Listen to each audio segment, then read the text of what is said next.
হয়েছে সাংসদ হয়ে সেখানকার স্কিম আসে আর নালা ভর্তি হয়ে যায়, জলে বন্যা এসে যায়, সেটা ঠিক করতে পারে না। মুর্শিদাবাদে এসে পুতুল নাচ দেখাতে আসছে দুটো অধিকারীকে, সেখানে হেলিকপ্টার নেমে যাচ্ছে যেখানে সেখানে। অভিষেক 2000 লোক নিয়ে হেলিকপ্টারে 2000 লোক নিয়ে মিটিং করছে। কি দৈন্যদশায় পৌঁছেছে, এখন আর সোজা পথে মোকাবেলা করতে পারছে না। এআই করে ভিডিও বানিয়ে হুমায়ুন কবিরকে মেলাইন করার চেষ্টা করছে।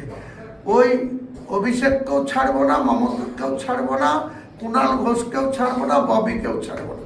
4 জনের নামে একজনের নামে মানহানি মামলা করব।